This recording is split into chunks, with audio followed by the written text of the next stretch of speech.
من الشیطان الرجیم بسم اللہ الرحمن الرحیم وَإِذْ يَرْفَعُ إِبْرَاهِيمُ الْقَوَاعِدَ مِنَ الْبَيْتِ وَإِسْمَاعِيلُ. دیکھو بھائی جمعہ ہے جو 3 باتیں یاد دلائی جاتی ہے، سورہ کہف، سورہ دخان اور درود شریف، اس کی ہم پابندی کریں.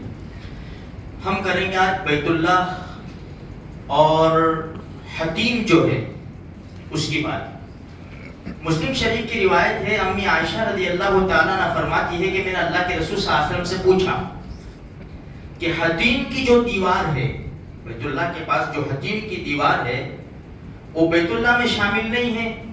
اللہ کے رسول نے فرمایا ہاں بیت اللہ میں شامل ہے وہ. تو امی عائشہ نے فرمایا کہ اس کو کیوں چھوڑ دیا گیا؟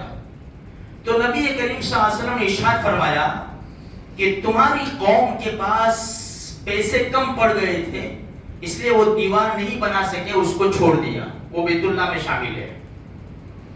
پھر امی عائشہ رضی اللہ تعالیٰ نے کہا اللہ کے رسول یہ بیت اللہ کا ایک دروازہ اوپر کیوں ہے؟ تو ہمارے نبی نے فرمایا عائشہ جب تمہاری قوم نے بیت اللہ کی تعمیر کی تو انہوں نے سوچا کہ ہم جسے چاہے اجازت دیں گے اندر جانے کی اور ہم جسے چاہے نہیں جانے دیں گے، اس لیے بیت اللہ کا دروازہ جو ہے وہ اوپر بنا دیا. ابراہیم علیہ السلام کی بنیاد پر 2 دروازے تھے زمین سے لگے ہوئے. حاجی ایک دروازے سے جاتا اندر عبادت کر کے دوسرے دروازے سے نکل جاتا. پھر اس حدیث میں اللہ کے رسول نے فرمایا عائشہ اگر مجھے یہ مسلمانوں کا جو نئے مسلمان ہوئے ان کا ڈر نہ ہوتا کہ ان کو ناگوار گزرے گا تو میں اس بیت اللہ کے دروازے کو ایک جو ہے وہ ہٹا کر اسی طرح بنا دیتا جس طرح ابراہیم علیہ السلام نے تعمیر کیا تھا. 2 دروازے رکھ دیتا، ایک دروازے سے حاجی گزرتا اندر داخل ہوتا اور دوسرے دروازے سے نکل جاتا. لیکن مجھے یہ نئے مسلمان ہوئے ہیں، ابھی کفر سے جدا ہوئے ہیں، مجھے ان کی ناگواری کا خطرہ ہے کہ یہ لوگ ناپسند کریں گے، اس لیے اللہ کے رسول صلی اللہ علیہ وسلم اس کام سے رک گئے اور کوئی چھیڑ چھاڑ نہیں کی.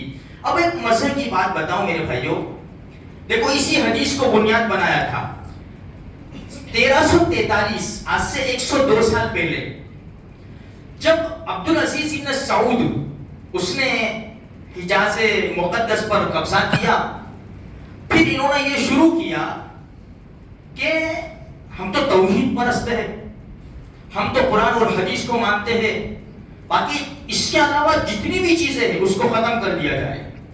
تو انہوں نے جنت البقیع اور جنت المعلی میں جتنے قبروں کے اوپر قبے بنے ہوئے تھے اس کو سب کو نکال دیا اور ان کا ٹارگٹ تھا گنبد خضرا پر.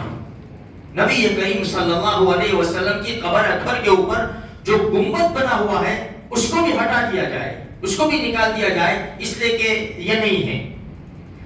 تو جب انہوں نے جنت البقیع اور جنت المعلی کے قبے گرا دیے تو پوری دنیا کے مسلمانوں میں ایک شور برپا ہوا، تو ان کو خطرہ محسوس ہوا. تو انہوں نے کام یہ کیا کہ ٹھیک ہے ہم ساری دنیا کے علماء کو حج کے موقع پر جمع کرتے ہیں اور گنبد خضرا کی بات رکھتے ہیں.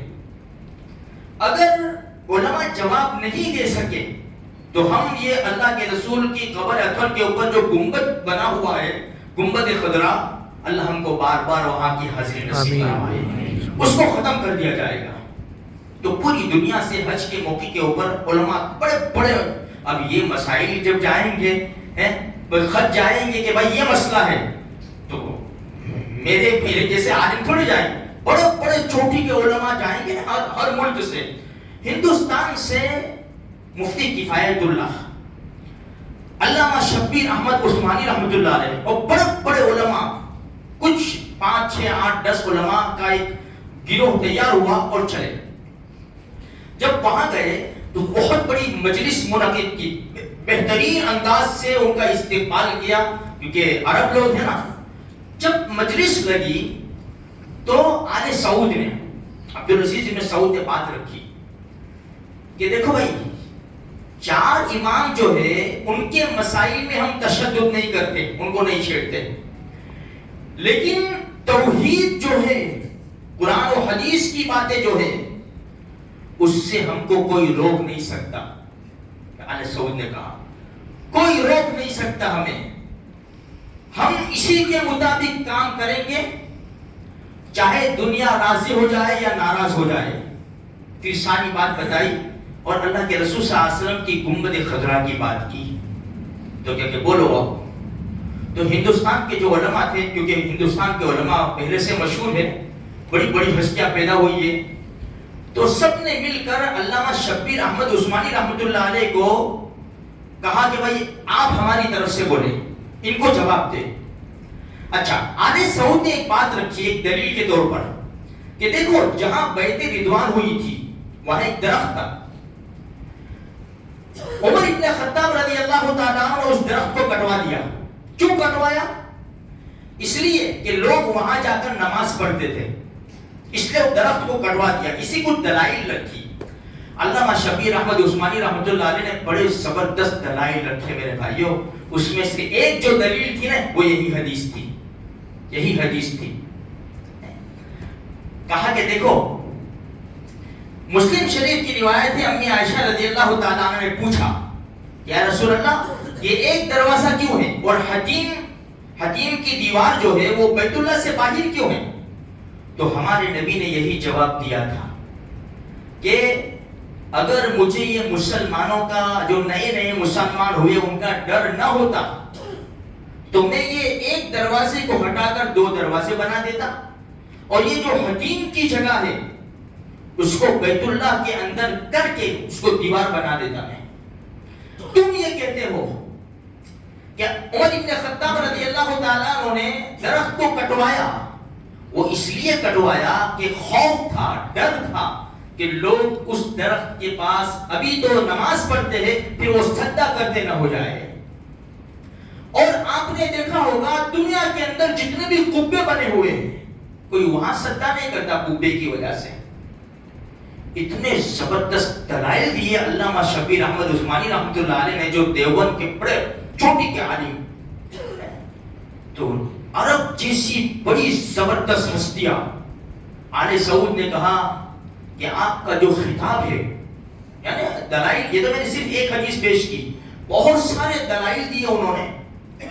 ایک بات اور بتاؤ، ایک دلیل یہ دی کہ بھئی عمر ابن عبدالعزیز رحمۃ اللہ علیہ نے ساتھ حکم آیا اوپر سے کہ امہات المومنین کے حجرے جو ہے، اللہ کے رسول صلی اللہ علیہ وسلم کی بیویوں کے حجرے، اس کو ہٹا کر اس کو مسجد میں شامل کر دو. تو سب حجرے گرائے گئے. جب امی عائشہ رضی اللہ تعالیٰ عنہ کا حجرہ گرایا تو تینوں قبریں نظر آنے لگی. عمر ابن عبدالعزیز رحمۃ اللہ علیہ بہت روئے اور واپس امی عائشہ رضی اللہ تعالیٰ عنہ کا حجرہ تعمیر کیا. کہا کہ دیکھو یہ عمر ابن عبدالعزیز یہ کیوں روئے؟ کام تو ان کا برابر تھا، لیکن دیکھا کہ قبر نظر آ رہی ہے تو انہوں نے واپس اس کو تعمیر کرا دیا. یہ سارے دلائل دیے. تو آل سعود نے کہا کہ آپ کی جو تقریر ہے اور آپ کے جو دلائل ہے ہمارے پاس اس کا جواب نہیں ہے، اب ہمارے علماء جواب دیں گے. یہ بات کہہ کر چھوڑ دی میرے بھائیوں. یہ علماء دیوبند کے بڑی زبردست ہستی علامہ شبیر احمد عثمانی رحمۃ اللہ علیہ، ان کی برکت سمجھو، مسلمانوں کی دعائیں سمجھو، آج گنبد خضرا بچا ہوا ہے. ورنہ اس کو کب سے بھی شہید کر دیا جاتا، برس ہو جاتے. ہماری تو زندگی 50 سال والے بھی اس کو تو نہ دیکھتے.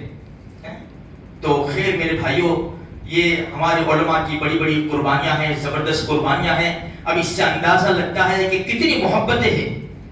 جب گنبد خضرا سے اتنی محبت ہے تو گنبد خضرا کے نیچے سونے والی جو زبردست ہستی ہے ان سے کتنی محبت ہوگی.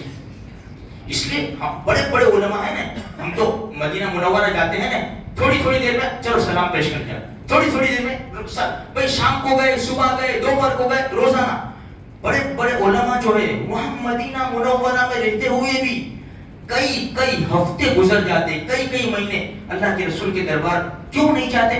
ڈر لگتا ہے، ہمیں ڈر لگتا ہے کہ کہیں بے تعظیمی نہ ہو جائے، کہیں ہم سے کوئی ایسی خطا نہ ہو جائے جو اللہ کے رسول کے دربار کے مناسب نہ ہو. اور آج میرے بھائیوں جاتے ہیں تو ویڈیو شروع کر دیتے لوگ، فوٹو لگاتے ہیں گھر پہ، فون دیکھ جلدی میں اللہ کے رسول کو دیکھ، اللہ کے بندے تو سلام پیش کر لے عزت کے ساتھ، تیرے گھر والے تو یوٹیوب پہ بھی دیکھ لیں گے، کوئی نوائی کی بات نہیں ہے. تو عزت اور تعظیم کے ساتھ وہاں حاضر ہونا چاہیے. اللہ تبارک و تعالیٰ ان حضرات کی خدمات کو بھی قبول فرما لے. اور یہ حرمین شریفین ہیں، اللہ کے رسول صلی اللہ علیہ وسلم کا روضہ اقدس ہے، گنبد خضرا ہے، اللہ تبارک و تعالیٰ اس کو قیامت تک صحیح سالم رکھے اور ہمیں بار بار وہاں کی حاضری کی دولت سے اللہ تبارک و تعالیٰ مشرف فرمائے.